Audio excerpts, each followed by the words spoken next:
Bom dia, boa tarde. Cumplimos 15 dias, estamos cá para gravar mais um podcast incrível. Tiago Clamote está em pequeno aí à direita, à minha direita. Oh André! Olha que bonito estás. Estás a ver, André comprou câmara nova? André está bonito. Pois com- Foi, Ah, foi agora foi na Black Friday. Não, claro, Black Friday é só para a semana.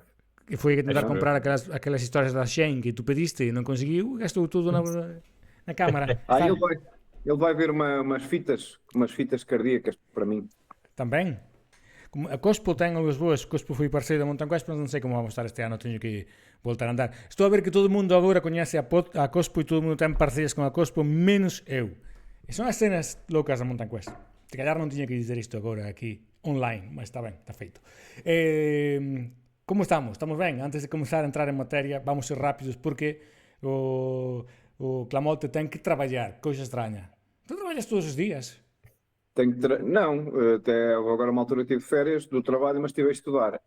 A Maria está muito chateada de eu estar aqui. Devia estar ali a acabar de fazer a sopa e não sei o quê, mas eu pronto. Depois falas com ela. Ok, está combinado. Siga. Sim, sim, sim. Uma Ora, coisa, sempre que falo contigo estás ou a trabalhar ou a cozinhar. eu estaria a cozinhar, que é o que ela gosta mais que eu faça, mas como não estou, ficou embufada. E quando raio treinas tu no Swift? Porque Já treinei. uma coisa que querias falar Agora, a agora não passar. estou no Zwift, agora estou no MyWish, porque o Zwift fazia sentido quando tínhamos lá aquela comunidade de amigos, mas como o pessoal às vezes começa a deixar, e para fazer treino o MyWish atualmente não se paga, É apesar verdade. de ser dos Emirados Árabes Unidos, que uma pessoa não concorda muito lá com alguma perda de direitos humanos, essas coisas todas, opá, mas Pues é típico, é como algún futbolista. Todos somos solidarios, de repente aparece Arabia e ok, vamos lá a cumprimentar o Trump. mas o MyWish para treinos online, opá, substitui perfeitamente o Zwift. O Zwift eu manteria e pagaria se tivesse lá aquele grupo de amigos que nós fazíamos aquelas corridas e divertíamos lá e tínhamos companhia. Não sendo assim, não vale a pena, vamos para onde é de graça. É que eu gosto dos eventos do Swift. Gosto da ideia de. Porque eu não gosto de treinar. Em esta época não treino, não quero aturar nenhum treinador. E o evento de Swift, de jeito mais ou menos intuitivo, consigo programar de jeito que engano o meu corpo e mais consigo treinar. Porque eu pego um evento curto de 5 km, 3 eventos curtos de 5 km um dia, e esse dia treinas séries Mas de. no MyWish, no Zwift ainda é melhor, mas e porque até já conhece o percurso, sabe se vai ter uma É, subida de 5, 10, 12 minutos, 8 minutos, mas no MyWish já começa a ver, é uma questão de habituação. Opá, é como tudo, é como todas as mudanças. a mim custa muito mudar os hábitos. Estou acostumado a Swift e como, ok, não ando por aí muito a tomar café, não gasto em convidar os colegas, em jantar, coisas assim. Então consigo meter os 20 euros ainda no Swift, embora já testei o MyWush. O único problema para mim o MyWush é que tem algum tipo de incompatibilidade com a minha Smart Bike às vezes. Não sei qual, se calhar sou eu. Pode ser que seja eu. Mas está fixe, Sim. concordo Sim, que é está capaz. fixe. É provável porque o MyWish ainda não está ao mesmo nível. Há coisas que ainda não dá para fazer. Embora é parecido e a verdade tem coisas engraçadas, gosto da atividade de percursos que já conheço, por aquela ideia de um dia da semana faço 3 eventos de 5 km, serve como 3 séries longas, outro dia faço um Sim, clip, sim, sim, um sim. clip destes e são 20 É minutos isso. vulgares, consigo enganar o corpo e treinar, não para a Mountain Quest, mas treinar para estar pronto para desenhar a Mountain Quest também é uma ciência complicada, afinal são horas e tento sempre fazer igual. Agora vamos perguntar, depois pergunto, tu vais trabalhar e eu pergunto ao André dicas para os treinos de inverno, porque tu tens que ir a trabalhar e tu tens que falar de outra coisa antes. Mas o que queria dizer, o que eu costumo fazer é, pela semana faço eventos de Swift assim a enganar o corpo, mas a treinar, afinal acabas por ganhar igual. E fim de semana, se não chover, saio um longo à serra e ando a espreitar capelas, estas coisas que eu faço. É basicamente o que ando a fazer. Mas estava a falar com o André antes de tu entrares agora e que tu querias há tempo querias falar daquela cena da segurança viária em Portugal, até por própria experiência que tiveste este verão. E eu contava ao André que tenho aqui um informe, um índice de fatalidades viais. Não sei se estou a falar bem agora em português, porque estou a ler desde o espanhol e não são duas palavras que não estou acostumado a dizer em português. Fatalidades é igual? Sim. Fatalidades viais, Uhum. seria igual, ok. por meio da União Europeia.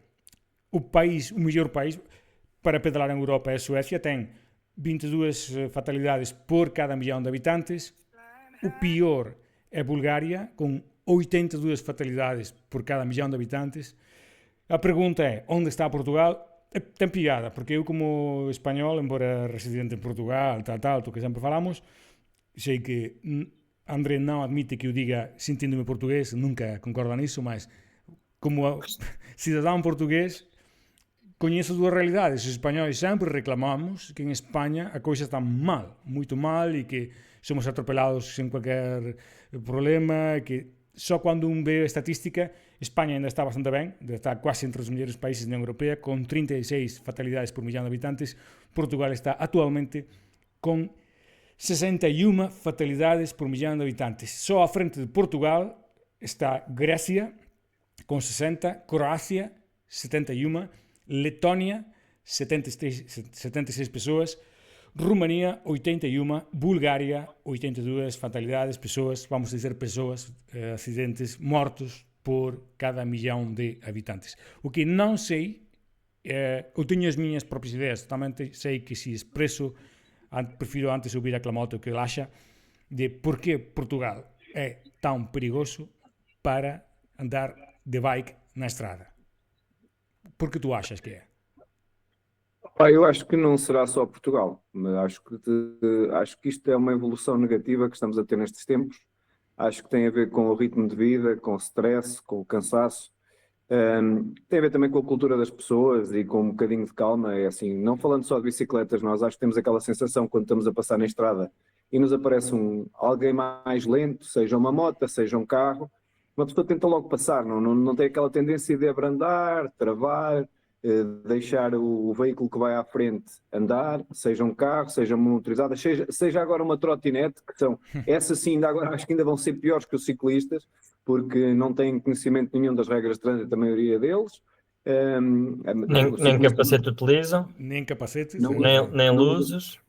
Sim, e depois fazem transições, que também já falei com pessoas, com colegas da autoridade, fazem transições ilegais, que é passeio, que eles podem andar nos passeios, e depois estrada, ou seja, de repente ele salta de um passeio e uma pessoa se matar um indivíduo destes, acho que tem muito mais probabilidade de matar um destes até do que um ciclista, e se calhar isso vai evoluir ainda mais negativamente nesse sentido.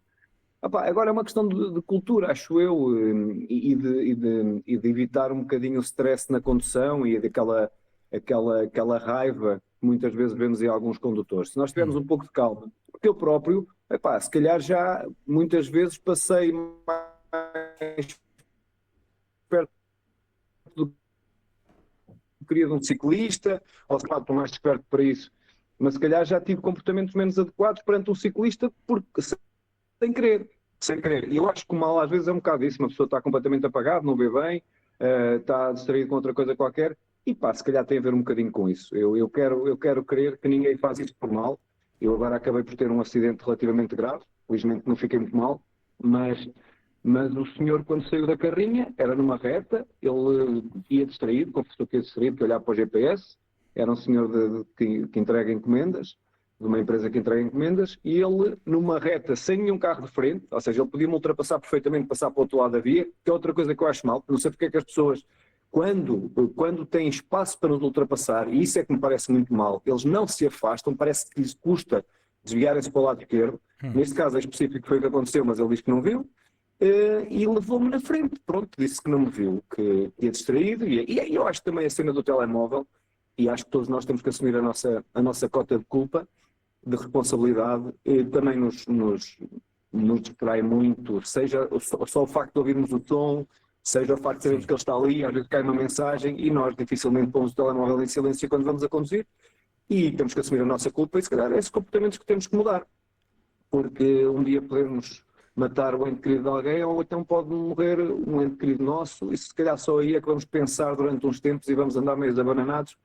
E eu acho que é isso que as pessoas têm que começar a pensar, mentalizarem-se que um dia podemos ser nós, e já fui eu, e se calhar agora tenho muito mais cuidado do que tinha, e eu acho que vai um bocado por aí. Menos raiva, menos o telemóvel na condução, e esses países, como a Suécia, que tu dizes, têm uma taxa muito baixa, se calhar já têm uma cultura enraizada de ciclismo há muito mais tempo, como outros, como a Holanda, por exemplo, em que se calhar já se começa a andar mais de bicicleta do que de carro e as infraestruturas assim o permitem, a cultura assim o permite. Opa, agora, enquanto isto está assim tão mal, é termos cuidado e olha, é rezar, ou então esperarmos que nada aconteça, porque quando acontece pode ser muito, muito mal. Sí, hai cousas que para min é que coincido contigo en varias cenas. Unha primeira que ás veces nen nós até que levamos un susto, apañamos un susto bom, nen o noso entorno ás veces compreende, e eu sei por causa do meu entorno, teño andado no carro e con algunhas persoas, até con a Paula, e ela, para min, non respetaron a distancia e ela non comprender o perto que estaba a pasar do ciclista e que podía crear un problema. Probablemente eu tamén teño feito iso. O telemóvel en Portugal é moito pior do que en España, por exemplo, tamén porque en España aconteceu, e estou a falar xa de 15, 20 anos, houve unha época na que España adora facer iso, que é meteran a policía a apañar cualquier persoa con telemóvel, con cámaras, con radar, multaran a tantas persoas, entre elas tamén a min, que todos abrandamos un bocado con iso. Non estou a dizer, España non é un país perfeito e non quero que ninguén veña aquí agora a pensar estou a falar ben de España para falar mal de Portugal. Estou a dizer que eu vexo menos o telemóvel en España na man cando alguén está a conducir, non só a falar, senón a ollar para o telemóvel para responder, como en Portugal, que até eu tamén en Portugal teño ese defeito acostumado a que todo mundo faz. E depois há unha terceira parte que eu non sei se é que en Portugal a seguridade viaria é diferente que en España. En España, cando tú ultrapasas a un ciclista, podes pasar a outra faixa, embora teñas liña continua, sen problema, podes pasar a outra faixa. En Portugal, como ninguén faz, até cheguei a pensar que é que non se pode. En España podes, cando ultrapasas a un ciclista, se non vier ningún carro de frente, pasar até outra faixa para deixar assim mais de 1,5 m o ciclista. Não, isso nem sei, Fernando, isso é uma questão de bom senso, porque eu acredito, isto é como a cena das rotundas. Eu vivo em Viseu, que é uma das cidades das rotundas, e eu acho que ainda hoje não sei, e já perguntei a guarda, já perguntei a PSPs, como é que se fazem as rotundas, e mesmo assim nem eles me sabem dizer. Um diz-me de uma forma, depois o meu filho está a tirar agora a carta, diz-lhe que o instrutor é de outra forma, e essa cena é como as regras do trânsito também. Podes ultrapassar um traço contínuo para passar um trator. Epá, eu acho que nenhuma autoridade te vai multar se tu estiveres a facilitar o trânsito e se não puseres nada em risco, a não ser que seja uma caça à multa, mas eu acho que se tu tiveres que ultrapassar um traço contínuo para ultrapassar em segurança um ciclista, ou um trator, ou um carro de bois, ou seja o que for, que atenção, por exemplo, para quem não sabe, numa rotunda, atualmente tens que dar prioridade a um ciclista e, por exemplo, não tens que dar a um carro de bois ou uma charrua puxada um carro puxado a cavalos, é o único veículo que perde a prioridade nas rotundas. A bicicleta atualmente não tinha, mas agora tem prioridade, por exemplo. Opa, e como isto há muitos pormenores e nem incerteza as E pessoas se fazem forem as vários neiras. juntos, são considerados um veículo único. É o que vai dizer. Eu non sabía, vai perguntar, non sei como é, volto a dizer, en Portugal, en España sim, porque até na altura ajudei a divulgar unha campaña deste tipo. Cando é un grupo ciclista, a grupeta é considerada un vehículo único, e cando Sim. entra en unha rotunda é un vehículo único, igual que cando ultrapasan un semáforo. Se o primeiro pasa en verde, o segundo, o último non debería pasar en vermello, mas pode ser un vehículo único, un paso todo o resto. Sim, mas isso nos semáforos também não facilita. Non, e aí non convén porque é un risco Eu maior. também não, epá, é cumprir a regra, é uma questão de dar exemplo. E há pessoas, por exemplo, o André, como eu, uma pessoa até acaba por ser conhecida, ou porque temos equipamento que as pessoas nos conhecem, opá, aí é para dar o exemplo. Nós temos que dar o exemplo e se calhar também parte um bocado por aí, não é? Eu vou. Mas eu acho que quem utiliza a estrada diariamente mais facilmente cumpre do que aqueles que andam esporadicamente. É a minha opinião. Sim. Porque eu ainda aqui há Eu também. tempos vi um grupo, eram uns 10 talvez, num semáforo de obras, iam 2 carros à minha frente e não pararam. O semáforo vermelho siga. Depois eu arranquei, passei ao lado deles, porque depois aqueles já iam partidos, já tinham. Já não eram pessoas já de 30 anos, já tinham mais que isso. E fui passando um a um e disse, olha, nem bom dia disse. Eu assim, sim senhor, bonito serviço, nem no semáforo se para. E eles riam e pronto. Sim, eso eu teño visto aquí tamén. E a veces se tú reclamas con eles parece que és tú parvo. No meu caso, os menos coñecidos encima dunha bike, é máis difícil de identificar. tamén, mas menos que no vosso caso, mas tamén ficas de parvo porque reclamas con eles e ao final o único que quero e é o que o pessoal non percebe e o único que queremos cando reclamamos con outro ciclista é precisamente ter o direito depois de reclamar con un condutor e non podemos reclamar à vontade se nós somos os primeiros que ás veces non estamos a respeitar as normas. Sim, mas se não respeitam um semáforo ou o que for, depois não se podem admirar das coisas acontecer. É verdade, isso eu já digo, que são Mas é coisas... que depois é mais provável acontecer a quem utiliza a estrada todos os dias do que aqueles que utilizam esporadicamente. Sim, concordo. Eu aqui acabei por facer, quando o pessoal pergunta por que faço tanto gravel, até porque aqui é unha área no que se pode facer gravel ben à vontade e se teño que escoller, poupo sustos na estrada e ando de gravel. Estou farto de ser ultrapassado quase a bater comigo. Sim, mas é assim, tu andas de gravel também é mais fácil nas subidas, ires à mão, ninguém vê. É verdade. É, E até é verdade. Eu acho que é mais por isso, é para fazer bordados. Sabe, para os bordados fazem-se à mão e quando levas a bike à mão vais a bordar. Tu vais Mas bordar. essa do gravel, por exemplo, o pessoal que faz gravel, eu acho que para mim gravel não faz sentido nenhum, mas por exemplo, o pessoal que faz gravel, o Tiago Silva faz gravel, e já o Pete fazia, o gravel já vem de algum tempo. O gravel fazia sentido, as bikes de gravel, ou adaptadas, ou até de estrada com pneus mais grossos, seja o que for, faz sentido naquele pessoal que tem que fugir do trânsito, nomeadamente grandes centros, Lisboa e outras coisas que tal, e que não tem ali nada por perto para evitar o trânsito. Então eles tentam usar o gravel como uma maneira de fugirem ao trânsito. Isso faz todo sentido.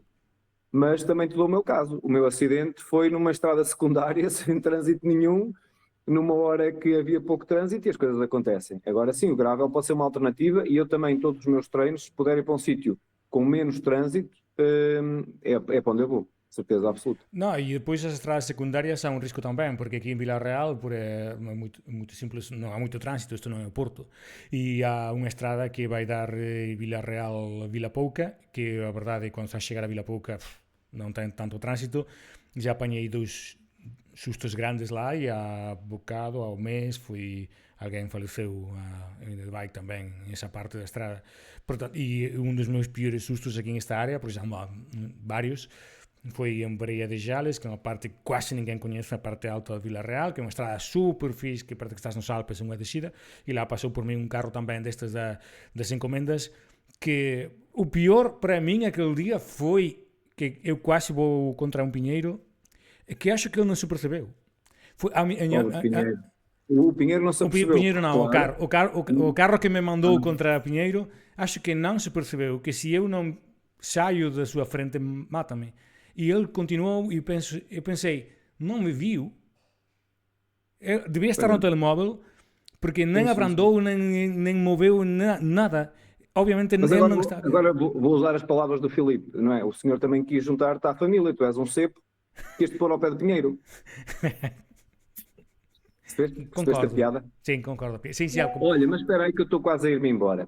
Pronto, é pá, para os teus ouvintes e lá para o pessoal que nós estamos a fazer isto, para os nossos, que são os teus fãs. Embora agora estás em pequeno, aí não sei por que motivo meteram-te em pequeno. Podes-me pôr grande, não sei.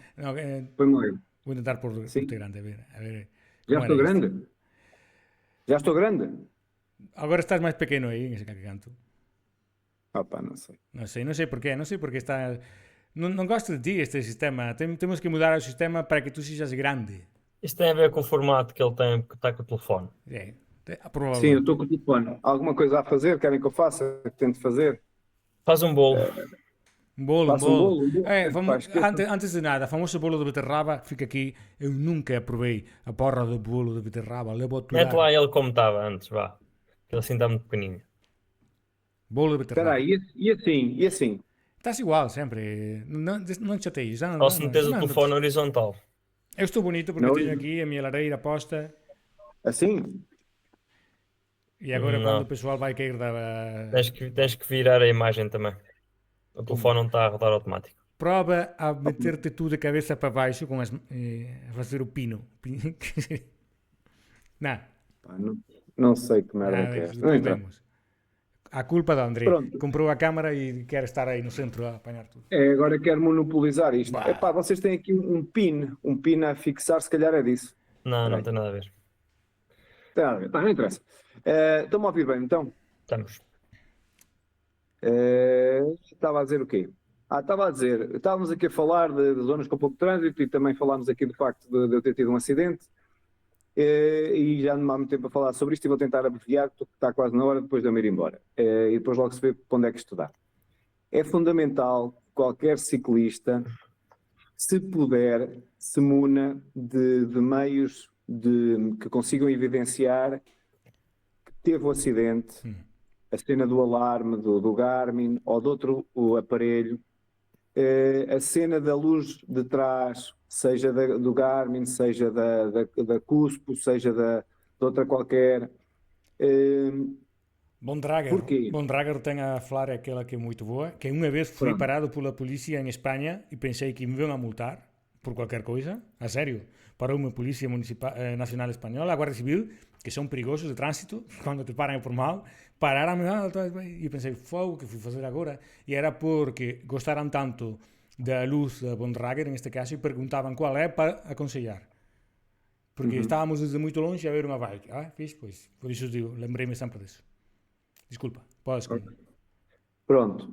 Não tenho qualquer tipo de desconto com a Bondrager porque os da Trek e Bondrager são uma seca. Mas ok, está bem, está feito. Pronto, as pessoas optam pelo que quiserem. Nós aqui só fazemos publicidade porque usamos, mas cada um compra o que quer. Pronto. E é fundamental terem isso. Para já, para um descargo de consciência, para andarem bem sinalizados. E depois porque, em última instância, pode acontecer uma coisa que felizmente não me aconteceu a mim, mas vocês podem ficar inconscientes, podem ficar inanimados no local. E depois pensem que, por exemplo, as seguradoras... E até podem nem prestar auxílio. Sim, até podem nem prestar auxílio, e foi uma das coisas que me disseram, foi se o condutor fugiu. O condutor não fugiu, o condutor ia tão atordoado porque só parou para aí 20 ou 30 metros à frente, mas entretanto eu fui auxiliado por um condutor que vinha, que entretanto apareceu na via contrária. Pronto, o condutor depois parou, prestou auxílio, identificou-se, mas vocês podem não ter essa sorte. Então o que é ideal? Para mim o ideal, e é uma das coisas em que eu vou investir, é ter algo que filme. Pronto, eu provavelmente vou comprar uma luz traseira que filma, também podem bater de frente e podem nem filmar nada, mas pronto, ou seja, sempre que há soluções nós devemos tentar usá-las, sobretudo se andarmos muito em estrada ou se estivermos muito, muito propensos a este tipo de agressões, porque uma das coisas que quando estavam a ser feitas as averiguações do seguro foi que era perfeitamente evidente que eu não era culpado, o outro senhor até se assumiu como culpado, e um dos peritos do seguro, que entretanto me abordou na altura para ver o que é que tinha sido danificado e o tipo de danos que eu tinha, e veio cá fazer fotografias e o registro de tudo o que tinha sido estragado no acidente, disse-me, pronto, eu disse, não, mas quando é que vai ser feito o pagamento, quantidade é que vão pagar, que é para eu adquirir um novo equipamento? Primeiro ainda vamos verificar se realmente o senhor não é o culpado. Disse-me alguma coisa deste género, ou seja, vocês precavejam-se porque as seguradoras não são inocentes e às vezes eu ainda penso, se eu tivesse ficado inconsciente e se o homem se tivesse ido embora, ainda haviam de arranjar maneira de eu é que ia ter que pagar os danos da carrinha ou iam dizer que eu é que mandei não sei de onde para cima da carrinha. Mas eu sei de um caso de um rapaz que vinha numa descida e um carro ia subir em contramão, ele bateu contra o carro e partiu uma perna e teve meses no hospital e blá blá blá. Mas como ninguém viu, o senhor disse que ele é que tinha fora de mão o da bicicleta e então não pagou nada. Pronto, é isso. Se pudermos minimizar isso, porque mesmo as seguradoras não são inocentes, tentam sempre tirar um bocado para já de valor às coisas, que é uma coisa que nós ciclistas nos custa, nós temos as coisas que têm muito valor e são caras, e aquilo depois eles fazem lá os cálculos deles, e depois entretanto ainda haverá esta questão que é para mim muito, muito, muito grave, é que se uma pessoa ficar inconsciente corremos o risco de estarmos mortos e a nossa família é que ainda vai ter que andar a pagar coisas e se calhar erradamente. Pronto, e dentro disso tudo a última coisa que eu queria falar e que nunca mais me deixaram também é a questão do dossiê da morte, que eu não sei se já falei. Um gajo pode morrer, andamos aqui numa vida de risco, também podemos morrer simplesmente por estarmos em casa ou num sítio menos propenso a riscos, mas façam sempre o vosso dossiê da morte. É fundamental, todos nós termos um dossiê da morte. Ele falou, que é temos quando falarmos do que é Pepic. Pronto, ok. Mas podes repetir. O dossiê da morte é um sítio, ou falarmos com uma pessoa que sabe essas premissas, em que nós temos um dossiê, ou temos um ficheiro num computador, ou que alguém, ou uma ou duas pessoas, um filho, uma mulher, uma namorada, alguém sabe, em que nós expressamos lá as nossas vontades, a informação sobre alguns códigos, sobre algumas coisas de valor que possamos ter, e é fundamental, porque uma pessoa se morre de repente, fica muita coisa pendente e depois é uma altura muito perturbante. Eu fiquei vivo e mesmo assim transtornou-me completamente a vida toda. Era numa altura de férias, pronto, formações, tudo, foi tudo virado do avesso. E se eu tivesse morrido, se calhar ia ser muito mais difícil, sobretudo para os que cá ficam. O dossiê da morte serve sobretudo para isso. Temos que pensar na morte e apontarmos lá as nossas vontades e as coisas que têm que ser, entretanto, provavelmente vão ficar por resolver. É mais dinha para o pessoal cá ficar a resolver aquilo. Sim, ninguém quer pensar no pior, mas tem que tentar estar pronto para o pior. Falavas tu antes disso, ninguém quer pensar em um seguro, nas consequências, porque vai ser aplicado, mas deveria ter um seguro. Afinal, faz parte da mesma ideia, e o dossiê não é mais que continuar com essa linha do seguro. Estamos na estrada, estamos em risco, praticamos um desporto de risco, entre aspas, pode acontecer. A verdade pode acontecer a qualquer um, mas nós temos... Outra coisa também importante. Tinha muitas coisas, opá, mas eu não apontei. Outra coisa importante, eu sou um ciclista, não sou um ciclista profissional, opá, mas tenho uma agenda, tal como tem o André, ou já teve, ainda pior do que a minha, e temos alguns compromissos, temos organizações de provas que contam connosco, seja para o que for, seja até por este podcast que tem ouvintes e depois há de ter visualizações e depois isso há de ser contabilizado. Eu, em relação a tudo o que tinha para fazer e que ficou por fazer devido ao acidente, provas, viagens, tudo o que fosse associado ao ciclismo, eu não vou receber absolutamente nada.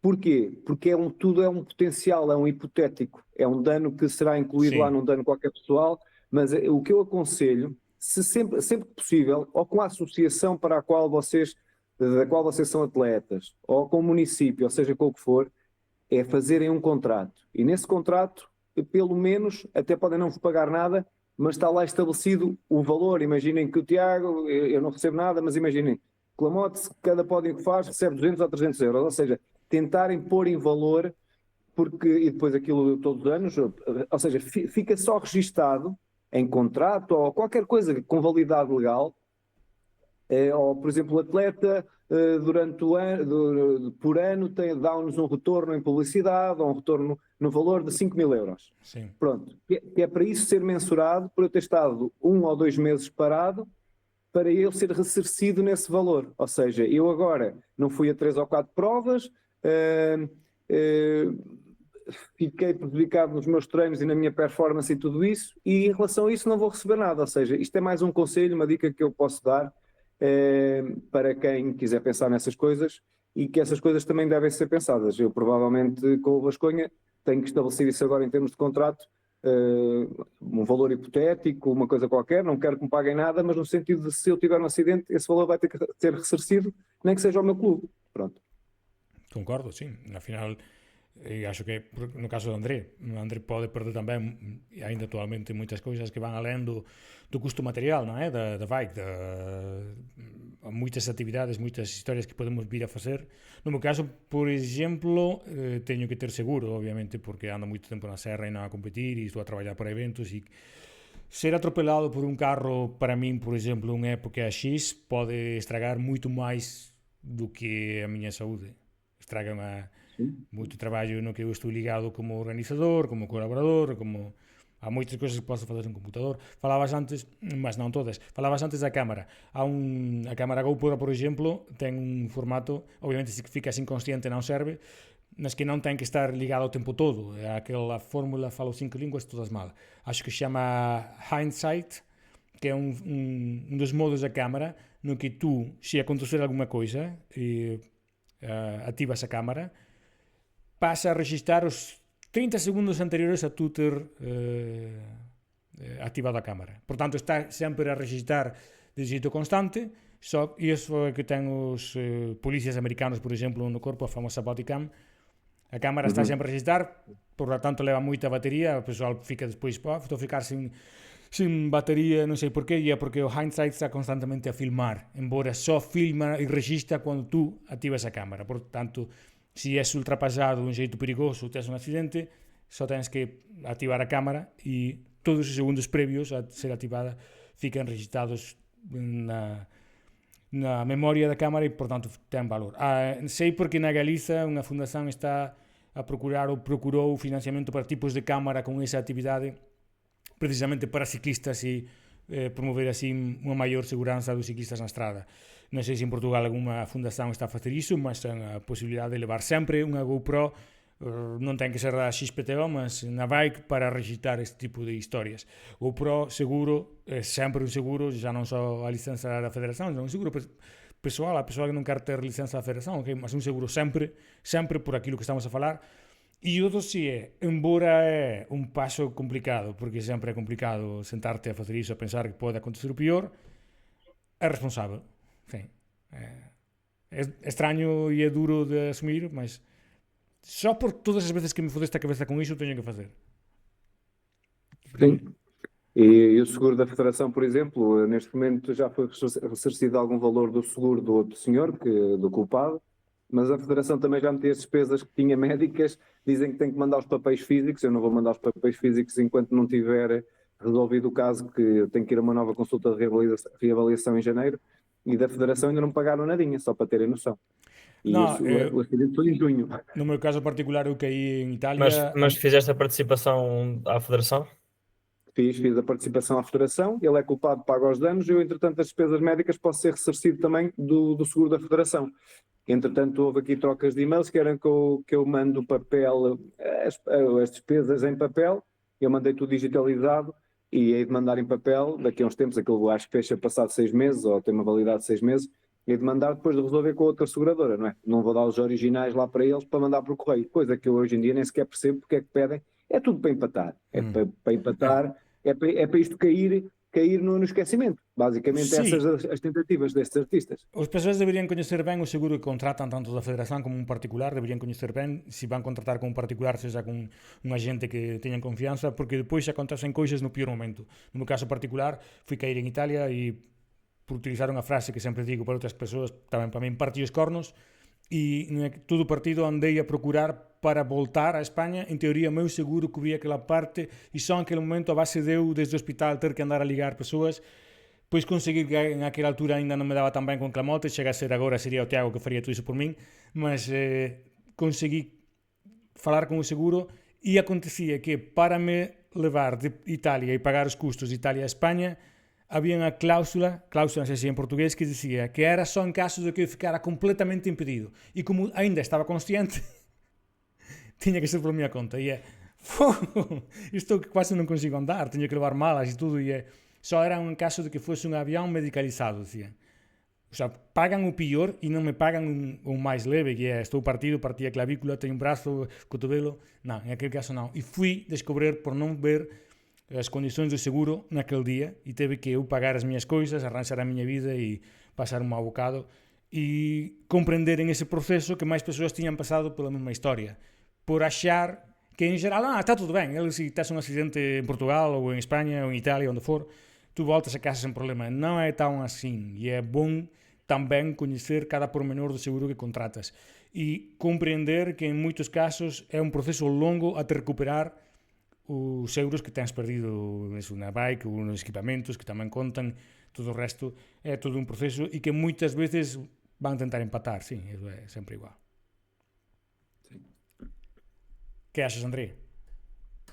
Andei a ficar a pensar. É isso. Eu este ano recebi uma fatura de um hospital de uma queda de há 10 anos. Sim, e pior... E ativei o seguro da Federação nessa altura. Mas primeiro tens que pagar tu e só depois é que a Federação chega à frente. E tens que fazer uma participação e blá blá blá blá blá. E depois o pior é... É outro pormenor importante. Primeiro pagas tu e depois eles é que dão o dinheiro. E se não tens, buscas. Dão-se derem. E depois outro caso que acontece em Portugal, por sorte não em Espanha, e é esse que eu não compreendi quando comecei a morar em Portugal. Que em Espanha parte da vossa sanidade é copago e, claro, pode dar-se o caso que tenhas que pagar algo. Em Espanha, e acontece a vezes com os espanhóis que vêm cá, vêm tão tranquilos porque pensam, isto como em Espanha, se eu tenho um acidente, não vou pagar nada. Nunca. Porque em Espanha não pagas nada, nunca. É sanidade pública e pública, ao 100%. Non há copago nenhum. En Portugal xa percibí que sí. E é mellor ter cuidado. E os españoles non saben iso. Cando chegan cá levan sorpresas dese tipo. E os italianos tamén, xa percibí iso tamén. Que é copago e non comprenden por que me queren cobrar. Se foi un accidente, sou un cidadán europeu, por tanto non vou pagar. Vais pagar, sí. Por tanto, volta a parte inicial. É importantísimo ter un bon seguro. Porque ninguén quer pensar que vai ser atropelado, vai ter unha queda, vai ter un accidente, mas se acontecer, non pode ser a tua muller, os teus pais, os teus fillos que acaban por apañar iso tudo. Pronto, vá. A Já trabalhar, está. pá. Aí já podes ir a traballar. Vou-me embora. Beijinhos. Que vais fazer agora? Agora vou pegar nas coisas e vou para a ambulância para Tondela. Sí, a cuidar dos ciclistas que a esta hora já non poden estar. Tive Tondela. Está muito frio cá. Estás frío en Tondela, en Villarreal, non queres? Bueno, tamén, é igual. Vai a traballar, despois falamos disso. Beijocas, tchau. Chao. Non, do seguro é unha cena e o do si é da morte, o clamote sempre está con iso, mas é verdade. É chato, mas... Sim, mas é uma realidade. Isso é uma realidade. Sí, nós, porque... nós é que não pensamos ou não queremos pensar nisso, ou nós nunca estamos à espera que aconteça. Sí, porque tristemente coñezo algún caso que ficou completamente tudo no ar e eu pensaba é o último que ia querer esa persoa porque nunca ia querer criar un problema para a familia pior do que já ten. E é verdade, ás veces temos as nosas propias historias, as propias controlamos a nosa propia conta do banco ou o que for, seguros que contratamos que ninguén sabe, mil cenas que poden acontecer que podemos ter que endireitar. Acho que ficou bastante ben. Só que achamos sempre que não. Sí. E depois... Só vamos morrer de velhos. Eu penso aguantar-me até os 110 anos e pedalar até os 109. O último ano vou descansar. Depois deixas de pedalar e morres. Vou para fazer isso. E o último ano vou fazer isso para que Trek, porque algum dia vai ter que pagar algo, pague todo esse ano unha boa tal en plan, vou fazer isto para que Trek consiga facer a campaña deixou de pedalar e morreu. Então, desde 109 a 110 vai ser unha festa, todo Las Vegas, todo boom, boom, boom, e foi de pedalar e morreu. Tu vai pagar Trek, a ver se si paga algo. Para ti, a pergunta que falábamos outro día era, e está ligada con o que falábamos no inicio, e estamos en inverno, está a chover, está moito frío, as persoas ten menos horas de luz para treinar, algunhas persoas non gostamos de treinar no frío, tú tamén non, xa estás vellote. Aquela cena do rolo mudou moito desde que eu comecei a pedalar, imagino desde que tú começaste, que pedalaste máis do que eu. Nos tempos de antigamente o rolo non prestaba, porque era unha cena após a pandemia, antes tamén, mas nomeadamente após a pandemia, con todas as plataformas Swift, Be Cool, MyBush, mudou moito e agora o rolo já é unha actividade completamente diferente. É possível facer unha época de inverno a treinar no rolo con qualidade como se for outdoor? Sim, é possível. Cada vez mais isso acontece, mesmo atletas profissionais que às vezes têm um acidente e estão um mês ou dois a treinar em rolos. Não é a mesma coisa que na rua, mas, ou seja, treinando por potência, consegues fazer a mesma potência que na rua. Não é tão real, não trabalhas os músculos da mesma forma, estás numa posição mais estável, mas é possível isso ser feito hoje em dia. Había antigamente eu vi por aí un ratio que decía que tanto tempo no rolo equivalía a tanto tempo fora. E sempre dicían que era máis duro treinar no rolo que fora, por tanto tiñas que treinar menos no rolo que fora. E que movías máis vatios, ou menos vatios indoor e máis vatios fora. E, por tanto, eran duas coisas que non estaban ligadas, mas que falaban da dureza do rolo. Como é esa realidade para ti como treinador? No rolo estás sempre em movimento, não fazes as descidas sem pedalar. O que na rua pode acontecer. Na rua tens fatores externos, como o vento, o frio, a chuva, não transpiras tanto. Por causa desses fatores, dentro de casa tens de ter uma boa ventilação, não te podes esquecer da hidratação, da alimentação, porque tens mais desgaste, principalmente a nível de transpiração, transpiras mais. Agora, depois é como disse, estás sempre muito mais estável, não trabalhas tanto os músculos estabilizadores, podes notar uma diferença depois ir para a rua. Agora, com as plataformas digitais que há, é muito mais fácil simular simular percursos com subidas, com retas, com outros. A motivação também é diferente. E a verdade é Antes era só meter a bicicleta no rolo, ativar o elastômetro e via-se um bocado de televisão. E a verdade é aquilo que eu vi, que se no rolo movias 300 watts e conseguias treinar así 40 minutos, na estrada teria sido un rendimento moito maior, porque no rolo costumabas a ter, ou se só faces FTP no teu rolo, acabas por andar máis na estrada. Non sei se era É ben. mais desgastante. No rolo é mais desgastante. A estrada tens outros fatores. Às vezes podes ir 30 km em plano, mas há ali um bocadinho que é descer, alivias um bocadinho a pedalada e vais a. Ou seja, basta poupar um bocadinho mais, como nos rolos chega. Se estiveres a fazer algum trabalho específico, o rolo bloqueia-te aquela. Bloqueia, depende de como ele estiver afinado, mas bloqueia-te, por exemplo, àquela potência e tens que ir sempre àquela potência. Não te adianta meteres mais mudança, tirares mudança, porque não vai fazer nada. Na rua já não funciona assim, né? Na rua podes ir a mesma potência, com mais cadência, com menos cadência, aliviar um bocadinho as pernas. No rolo já é mais difícil isso, porque o rolo controla a tua potência. E há limites de tempo. Unha coisa que tiña algún colega que tiña a panca con iso, que era no rolo só podías treinar en rendimento 30 minutos e até 45, 50 minutos relax e parar, que era o máximo, porque a partir de aí era moito mau. No entanto, vejo pessoas que treinan 4, 5 horas no rolo. Há un Isso também equilíbrio. acho que é demasiado. 4, 5 horas também acho que é demasiado. Agora tudo depende do ritmo, mas também acho que não há necessidade de fazer treinos muito longos nos rolos, ou se o fizeres só uma vez por semana. Não vale a pena dar a fazer demasiado desgaste. É como digo, estás a desgastar muito mais o corpo do que se fores na rua. Se na rua, se tiveres uma descida de 5 km, não vais 5 km a pedalar. E no rolo, mesmo nos simuladores, tens que ir a pedalar na mesma. Senão, para. Aquela medida dos eventos do Swift, non é? Que ao final acaban quase todos a... Depende a distancia, mas todos andan nos 20 e tal minutos, 30 minutos de máximo en rendimento full gas e depois Também não podes fazer eventos todos os dias. Não podes andar sempre. É como num carro. Se andas sempre em terceira a fundo, ele vai partir o motor. E é a mesma coisa no treino, é a mesma coisa. Se vais andar sempre a fundo, vais partir o motor. vou dizer, se alguén quer treinar a serio, ten que falar contigo, para além disso, mas, ou tamén temos por aí algún treinador máis na órbita Mountain Quest, é verdade, mas en este caso estamos a falar con André. Mas alguén que só quer pedalar e ter un rendimento que for, tipo caso meu.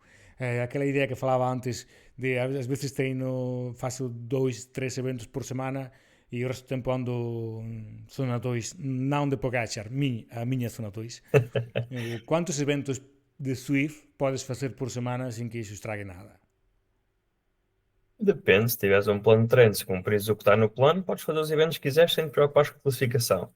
Se te preocupas com a classificação, é diferente, já tens que ir noutro rendimento.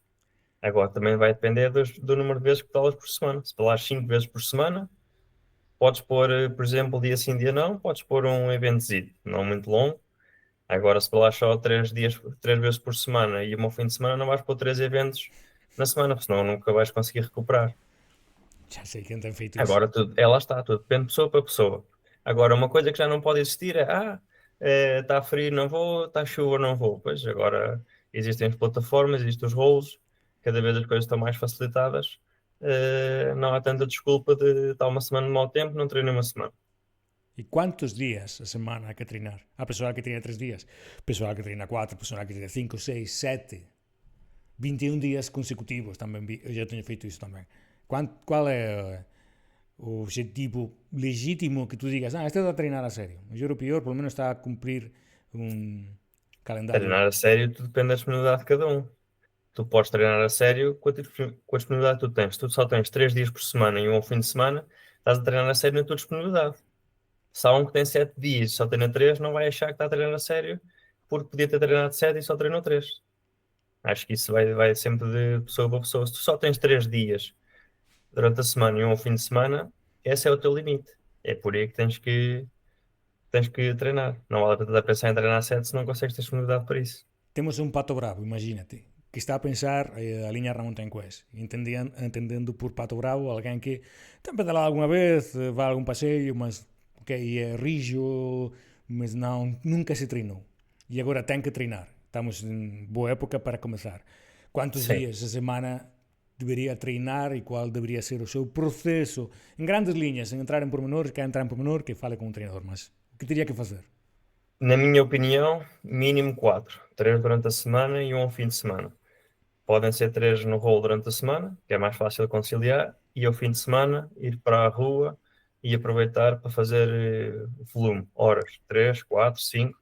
Agora não podem fazer a fundo, é andar de bicicleta, aproveitar esse tempo.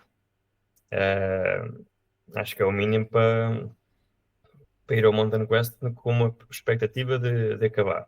Não podem ir com expectativas de demorar 10 horas só com esse treino. Agora, lá está, temos que ter noção também da nossa realidade, daquilo que temos capacidade para pedalar. Não podemos querer comparar a ter 1 hora por dia para treinar com quem tem 2, mas todos temos os nossos objetivos. Uns têm o objetivo de acabar, outros de chegar com mais tempo, outros com menos tempo, outros de chegar mais na frente. Agora acima de tudo, temos de ter consciência do nosso patamar e não é vou arranjar um treinador e aquilo vai-se fazer sozinho. Não, eu vou arranjar um treinador, mas tenho de cumprir aquilo. Também não me adianta estar a treinar um mês seguido e depois parar 3 semanas, porque a forma vai voltar àquilo que estava antes de ter começado isso tudo. Depois tudo vai do esforço de cada um. Há Como, pessoas que se esforçam, levantam-se às 5 da manhã e fazem treininho das 5 às 6, vão trabalhar às 7. E há pessoas que levantar cedo não, venho do trabalho, estou cansado, hoje não vou pedalar, e amanhã é igual, entretanto passa uma semana, e depois o corpo já não apetece, e passam 2. E depois acham que quando voltam, a forma está igual. Não. A forma desceu, porque essas 2 semanas já influenciaram na preparação física. Não é pelo facto do plano estar lá, que ele vai fazer milagres sem ser feito. e quando saltas um treino, por exemplo, tens um treino marcado toda a semana, saltas treino da terça-feira, quarta-feira vais treinar. Se conseguires conciliá-lo na quarta, dá para encaixar na quarta. Porque imagina, consegues já a segunda, quarta e sexta, mas há uma semana que não consegues à quarta. Se conseguires fazer um esforço na quinta, levantaste mais cedo e encaixar na quinta, perfeito. Mas Agora, pá, hoje não consegui, na sexta compenso. Pá, na sexta já cheguei tarde do trabalho porque havia mais trânsito, que se lixe, vou só no domingo. E, entretanto, já perdeste ali, treinaste à segunda e treinaste ao domingo. Já foram 5 dias seguidos. pois tu que achas quando tens que sair fora, porque isso da época quando comecei a treinar era a época na que se treinava por volume de horas, não era tão importante o que fazias, mas havia dias que tinhas que fazer 3 horas, eram 3 horas, 5 horas eram 5 horas, 6 horas eram 6 horas, tu saías da casa e não podias voltar após 5, 6 horas. Era impensável. Isso continua a ser assim, porque estava a ver estes dias que agora não lembro como se chama este campeão de atletismo, que faltava falar que o modelo escandinavo está a virar também para o volume de horas e o volume de trabalho fronte à especificação. Há que treinar muito e depois de jeito específico também, mas com muito volume. Tu também ainda pensas nas horas ou só no que há que fazer no tempo de jeito específico ou o tempo que isto demorar? Depende da idade da pessoa. Se tu fores profissional e não tiveres mais nada para fazer na vida, o teu desgaste é só a atividade física que tu vai provocar. Se fores uma pessoa que trabalha e que só consegues ter 1 hora, eu não te vou pedir para fazer as 2, porque só tens 1 hora, né? É isso aí, vai muito... Para a maioria das pessoas que trabalha ou que estuda, o teu desgaste não é só atividade física.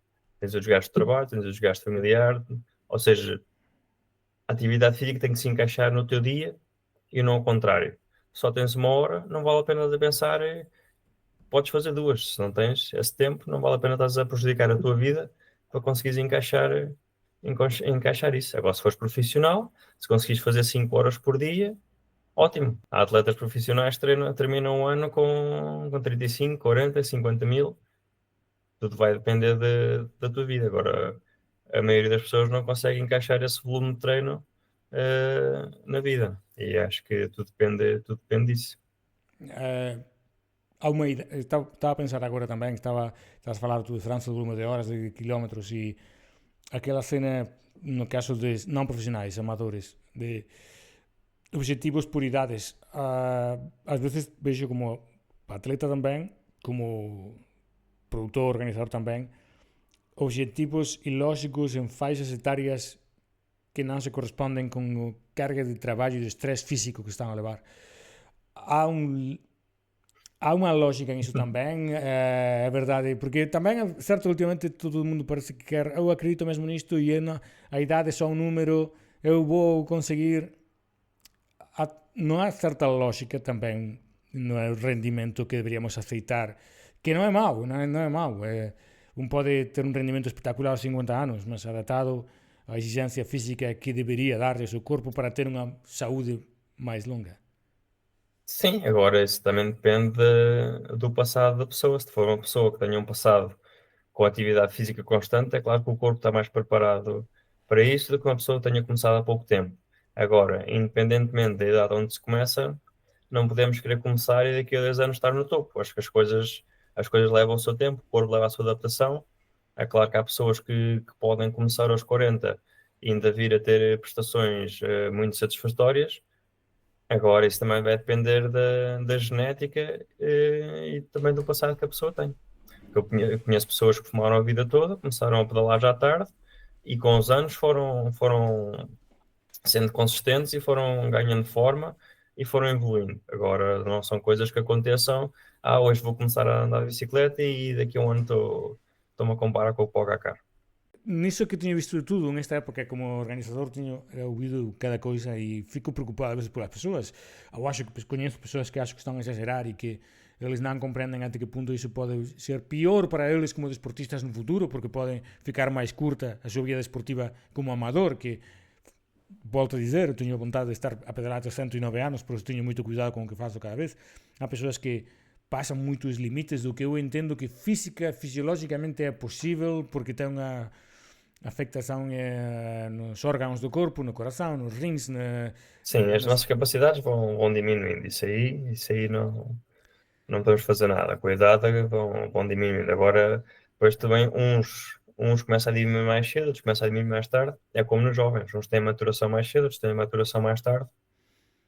Sim, e depois um tem que saber adaptar-se a isso, saber ser responsável com isso e não copiar, que já vi, era por aí que queria ir, não copiar ou imitar em fases do ano treinos de profissionais, aquela cena de quando o Pogacar... Cada pessoa é uma pessoa Sim. e as coisas têm que ser adaptadas à fisiologia de cada pessoa. De repente todo mundo falava de zona 2, começou a falar de zona 2, todo mundo começou a treinar em zona 2.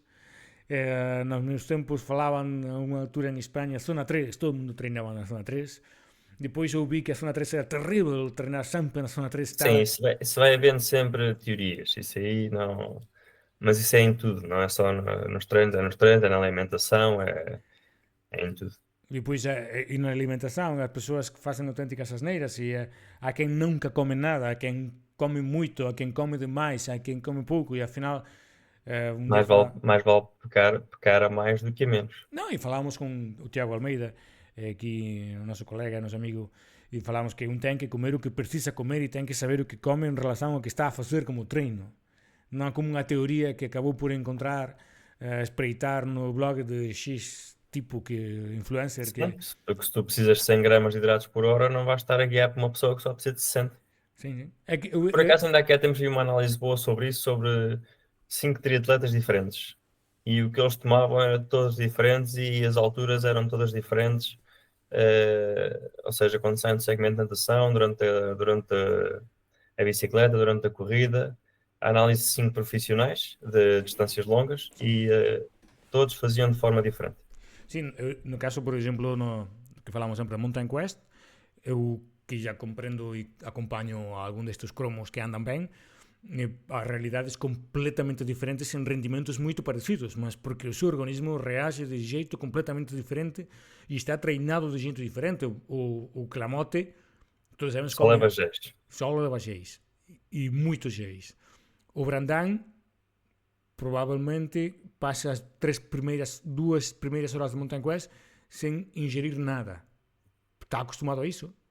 E só depois cria um mix, ou fazia, não sei como está agora, porque os tempos, as estrategias também mudam, mas antigamente levava xeis e 2 barritas, e ao final era moito pouco que comía 9 2 horas de prova, porque já a última hora entendía que podía ir en déficit e non se importaba en chegar quase enxoado a Amarante. Era un xeito do que tiña, e Sim, obviamente sim, sim, o seu, sim. o Mas seu isso funcionamento aí, está aí, e non podes cuestionar a quen ten unha técnica con a que está a gañar há moito tempo. O Silva é moito máis responsável e estruturado que o Camote e o Brandão. sim, por exemplo, o Clamote dá-se bem só com géis.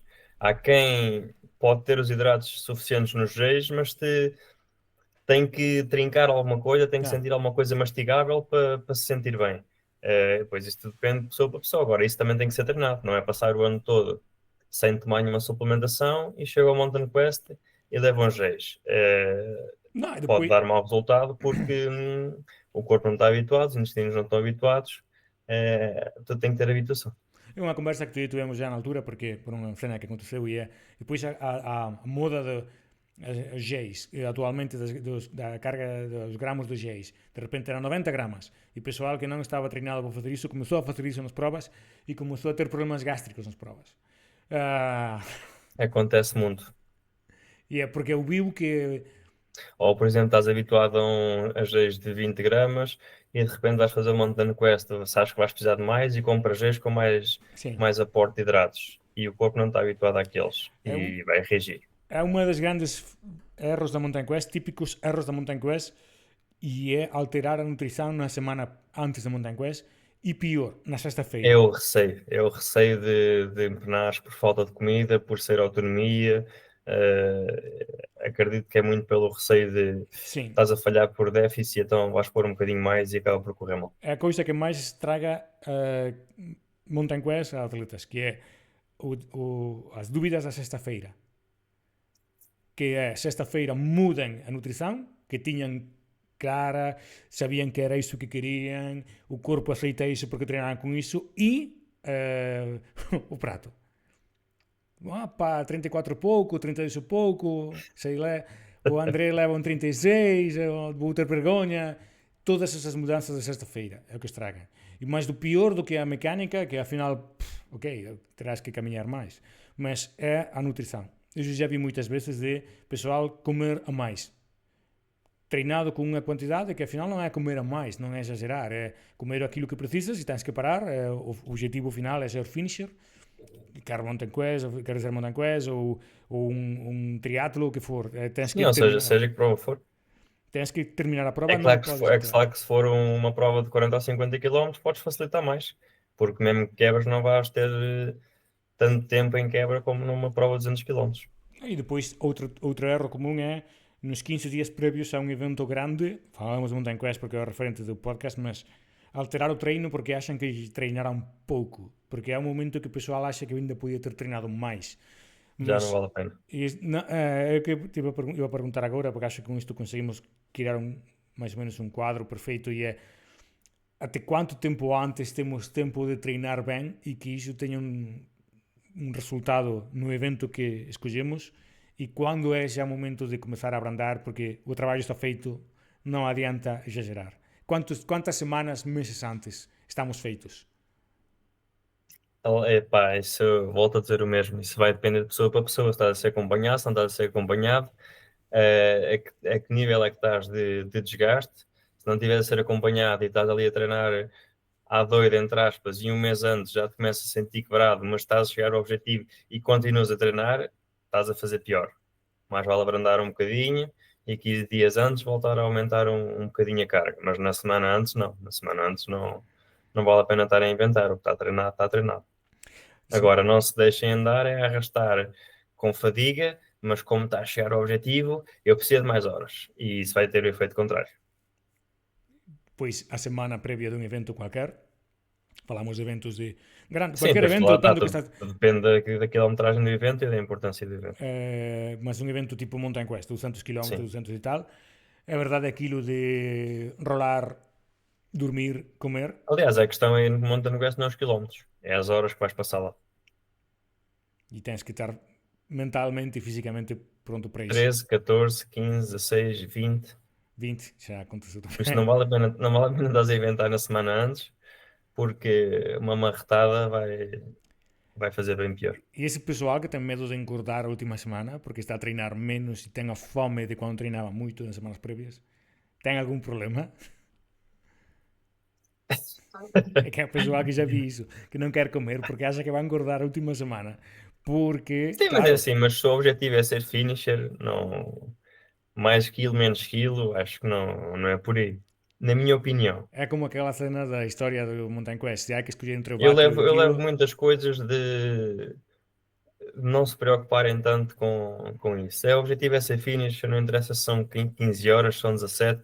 Se o objetivo é ser finisher, não há problema. Agora, se vão com objetivos de horas, é diferente. Mas sei de muita gente que vai com objetivos de horas e depois acaba por tirar isso da cabeça porque afinal não é bem assim. sim, já conheço muitas pessoas que chegaram com um mindset que tiveram que mudar às 3 horas, 4 de prova e foram muito mais felizes por causa disso do que esse stress inicial de marcar uma hora, que acho que é Só, um só erro. tem que ter preocupações nos cortes. Sim, é verdade. É verdade. Achas nisso, e já para acabar, porque acho que está a ficar fixe e também tens que ir a trabalhar ou treinar. Já treinaste hoje? Não. Dei uma voltita assim. Ok. Mas a pergunta é, porque é uma coisa que eu estou a perceber muitas vezes, tu também achas que, ou estou errado, que é muito atleta amador com um nível de exigência e estresse em objetivos que acaba por estragar o mais fixe deste desporto? Ah, há muita gente assim. E eu acho que a grande culpa disso é das redes sociais. Ou daquilo a que se comprometem Uhum. e depois vão falhar perante as redes sociais, ou do facto de A ou B supostamente ser mais fraco, em teoria, e depois chegar lá e fazer menos uma hora. Mas acho que a grande culpa disso que é das redes Sim, sociais, Facebook, Instagram, Strava, mas se não, isso é se o verdade. objetivo é ser finisher, não. Isso é verdade porque já vi E é como já pessoas. falámos várias vezes, eu podia ter feito o Mountain Quest anos em que estava melhor preparado, e o ano que fui finisher, se calhar foi o ano que estava mais mal preparado, e soube-me bastante bem ter sido finisher. Se calhar soube melhor nesse ano do que este ano que fiz quinto tempo ou sexto. Mas a questão é, era uma coisa que eu não acreditava que fosse possível naquele ano, mas que acabou por se concretizar, não sem objetivos de tempos ou de que fosse. Foi finisher e consegui ser finisher. Sabes que eu conheço casos de atletas portugueses e também algum espanhol con bom andamento que podían ter feito unha boa Mountain Quest, que nunca foran lá varias veces, nunca conseguiran terminar a Mountain Quest. Básicamente, e eu percebo iso, só que non sei como abordar iso con eles en aquele momento cando chegan a meta que os traz a carriña están magoados e non é un momento para ficar desperto. Probablemente se eu conseguir con eles unha saída de bike aquí de relax por Vilar Real ou na Galiza ou por cualquier lado, falaría con eles. E é, basicamente o que os leva a desistir é iso. E é que previamente comprométense nas redes sociais a algo que ainda non conseguiran, que é acabar a Mountain Quest. E se desistes, acaba por ser mais fácil a aceitação que desistiu do que tu estares uma hora parado no percurso, a recompor-te, ou nem que seja uma hora na cabana, a comeres, a vez a recomposto e depois arrancas, e em vez de demorares as 16 horas que estavas à espera, demoras as 20, mas acabaste. Sim, mas Porque muitas das vezes, se tu parares e te alimentares e descansares um bocado, voltas e ok, está fixe. uma Mas pessoa... o psicológico de estás a ultrapassar a barreira horária que tu impuseste a ti próprio, isso é que vai matar psicologicamente. Sim, e há pessoas que están treinadas como para saber que se paran, comen, descansan, avanzan e chegan. O problema é que non saben como explicar isso depois. Porque eles É um bocado por aí. tiñan unha ideia de explicar, de falar de un rendimento que non está a acontecer. E fogen do mellor de tudo que é vão ser finishers. Eu já vi... É um bocado por aí pelo facto de ires treinar com os teus colegas, e pá, pô, vou fazer um mountain quest, vou fazer um mountain quest, vou fazer um mountain quest, chegas lá e então, meu, tanto tempo, mas os colegas não foram, percebes? E é É mais isso. a coisa de como é que vais Sim. justificar aos teus colegas, mais vale dizeres que não te sentiste bem que, e que tiveram que te ir buscar, ok, pronto, não te sentiste bem, vais lá para o ano, do que a cena de vais lá, pá, não, vou fazer aquilo em 15 horas, depois chegas lá, afinal demoras 18. Isso é Mas verdade. tu, mas tu és finisher, podes não conseguir ler mais a nenhum, mas foste finisher. para mim, o facto de pensar, olha, se lixo, não é este ano, por onde vem? Mas por onde podes não conseguir ir, por algum motivo, É isso. né? E aquilo já fica feito, fica, entre aspas, concretizado. Acho que vai um bocado por aí. As provas como Mountain Quest, outras que eu tenho feito, que tenho a sorte de ter sido finisher da Iron Bike em Itália, são provas que tu não sabes se vais voltar a fazer. Tu queres, mas não sabes se vais estar Mas isso é nisso. como tudo. Eu, por mim, eu todos os anos ia a carregadas de provas, mas não posso. E há algumas que eu gostava de voltar e dificilmente vou voltar. Mas é como tudo. Mas sei que quando pude, aproveitei e fui. É isso, por isso sempre. Eu só rayei com uma pessoa que eu lembro, provavelmente com mais, mas que eu conscientemente rayei com uma pessoa na meta da Mountain Quest por ter desistido e era alguém que eu sabia que conseguia terminar e eu conheço como para saber que o que estava a fazer era desistir porque não sabia como explicar que ia demorar 18 horas, 17 É horas. muito, acho que é muito mais parte psicológica do que. Principalmente quem vai com tempos postos, ou melhor, tempos mais baixos. Quem vai naquela demorar 18 horas ou 19, está-se bem, já sabe que vai lá andar esse tempo, não é por mais meia hora, São menos os meia mais hora. felizes. Os tipos mais felizes da Mountain Quest, quando tu percebes o melhor da Mountain Quest, o que me apaixona a mim da Mountain Quest, é essa faixa etária que vai desde as 9:30 da noite, 11:30 da noite, 12. Que são pessoas, muitas delas, que só estavam lá com esse objetivo e chegam muito felizes por estar a fazer aquilo que queriam.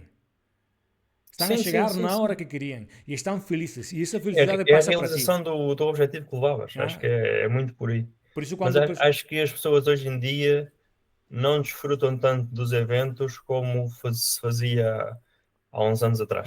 E Completamente, sim. acho que se desfruta menos daquilo que se vai fazer. E depois há uma cena que, no meu caso, acontece e eu tento ser simpático, não sei o que dizer muitas vezes. Que o pessoal, acho que já falamos disso aqui uma vez, o pessoal chega a falar comigo, atletas que não conheço, mas às 7 da tarde, que é uma hora crítica para esse tipo de atleta de perfil, É, pôr do sol e. e chega a Bem, falar 7 da comigo. tarde não, de verão ainda não. Ainda Sim, não é mas o pôr quando do sol. chegam a meta, e para me explicar porque chegam às 7 ou 8. Tem que me explicar, é como se tem que justificar, porque eu percebo o que ele Sim, quer chegas dizer. às 7 já são 14 horas. 7, 14, 15 horas. Ele quer me explicar. E eu não quero saber, porque não por mal, que não quero saber porque está bem, está feito, é finisher, muito bom, espetacular. E chegaste a uma boa hora. Mas não chega porque explicar que chegou com 14, 15 horas, como vais contar isso no Facebook se tu achas que és muito bom biker e há pessoal que chegou com 11 horas, 10 Mas horas. tu até podes ser muito bom e ter um mau momento ou dois e teres que abrandar e teres que refazer objetivos ou horários e está tudo bem com isso, não é? Tu até podias ser um gajo que podia discutir o top 3 e pá, fisicamente não estás tão bem como gostavas ou Sim, é verdade. descuidaste com a alimentação, tens que abrandar, tens que parar um bocado. Pá, está tudo bem com isso. Acho que é muito assim e é um bocado o espírito e tem que se encarar dessa forma. Sim, é isso. E depois isso Agora, também. independentemente dos objetivos, independentemente de serem acompanhados ou não serem, não se descuidem, pedalem, vão pedalando, tentem não estar muito tempo com pausas longas, mesmo que vão uma semana de férias, caminhem, façam umas corridas para tentar evitar perder tanta forma, mas não se descuidem. Palavra de André. Obrigado, André. Falámos de aqui por 15 dias e agora temos que pensar os temas. Hoje ficou muito fixe. É porque não está o Clamote, viste? Clamote é que nos baralha tudo. Não, não sejas assim. Vamos a treinar para o asalto caramulo se não estiver muito frio. Está Vamos bem? ver. Obrigado, André. Boa Obrigado. noite.